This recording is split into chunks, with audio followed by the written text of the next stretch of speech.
অনেক সময় মাওয়া ৩০০ ফিটের মধ্যে দুর্ঘটনা ঘটে থাকে। আমরা নানান ক্যামেরার মধ্যে নানান মানুষের ফুটেজ থেকে আমরা দেখেছি যে নানানভাবে মানুষ কিভাবে অ্যাক্সিডেন্ট করে থাকে। সেগুলো কিন্তু একদম ইয়ং ছেলে, ধরেন 18-17 এরকম যাদের বয়স, তারাই বেশিরভাগ অ্যাক্সিডেন্ট করে থাকে। আর কিছু আছে মেন্টালি থেকে সিক, যাদের বয়স অনেক বেশি, তারাও আসলে এরকম অ্যাক্সিডেন্ট করে থাকে। তখন এটা আসলে আমরা বলতে পারি যে তার একটা অ্যাক্সিডেন্টের ব্যাপারটা সে ইচ্ছে করে নিয়েছে বা হয়ে গেছে, তাই না?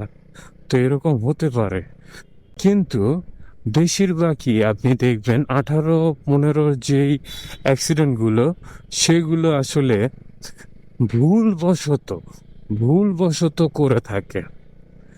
হ্যাঁ, কারণ তাদের ওই রকম সেন্সই নেই যে এখানে তারা এইভাবে চালালে তারা একটা দুর্ঘটনার শিকার হবে বা দুর্ঘটনা হবে। তো এরকম কিছুই তারা চিন্তা ভাবনা করে নেয় না। তখন হয় কি, দুর্ঘটনার একটা শিকার হয়ে যায়। তো ওই সময়টাতেই আমরা যেটা করে থাকি, আমরা ভিডিওটা কালেক্ট করে ছেড়ে দেই। তখন আমরা আফসোস করতে থাকি যে আসলে ছেলেটা মারা গেল এইভাবে। আমরা চিন্তা করি না যে আসলে আবার সাথে তারা টাইটেল দেয় কি, বাইক আমরা ছাড়বো না আর যাই হোক। এই যে এরকম টাইটেলগুলো দেওয়ার কারণে তাদের যে ছোট ভাইগুলো আছে, তারাও নষ্টের পথে চলে যায়, দেন তারাও অ্যাক্সিডেন্ট করে। এটা কমবে না, বাড়বেই, যতদিন পর্যন্ত একটা আইন কানুন ইত্যাদি না এটাতে আসবে। আমি দেখেছি যে ছেলেরা বেশি আসক্ত হচ্ছে আপনার বাইকের মধ্যে। আমরা ছেলেরা যারা সবাই বাইকটাকে লাভ করি বা ভালোবেসে থাকি, ঠিক আছে, ভালোবাসবেন, বাট এটা দিয়ে যে রেসটা করা হয় সেটা কিন্তু ভয়ঙ্কর একটা রেস। যেটা হচ্ছে, আপনার আমার ফ্যামিলি আছে, সেই ফ্যামিলির মধ্যে বিভিন্ন রকমের মানুষ আছে যাদের কর্ম বা কাজ করার ফলে টাকা মেলে।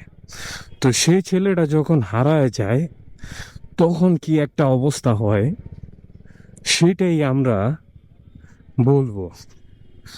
এই যে এরকম একটা দুর্ঘটনা ঘটে যায় বা হয়, তাদের ফ্যামিলির মধ্যে ছেলে, মেয়ে, বাবা, মা, তার যদি বিয়ে হয়ে থাকে তার ওয়াইফ, সবাই কিন্তু একটা সময় ভাইটা কি করে, ভাইটা টান দিতে গিয়ে আরো কত কিছুতে পড়ে যায়, মরে। এরকমই কিন্তু আপনাদেরকে আমি লাইভ দুর্ঘটনা দেখাই দিলাম, সে কিছু হয় নাই, বাট এরকমের কারণেই কিন্তু দুর্ঘটনা ঘটে। হয়তো বা তার স্কেলের উপরে তার ডিপেন্ডেন্ট ছিল সে, এর জন্য একটু হইলেও বাচ্চা গেছে, কিন্তু এরকম কিন্তু সবসময় হবে না, শিকার পড়ে যায় দুর্ঘটনাতে। আজকে এই পর্যন্তই, সব মিলে আমি সব কথা বললাম। সবাই লাইক শেয়ার করবেন অ্যান্ড কমেন্ট করবেন, কী নিয়ে ভিডিও চান সেটাও বলবেন। সবাইকে ধন্যবাদ। আসসালামু আলাইকুম।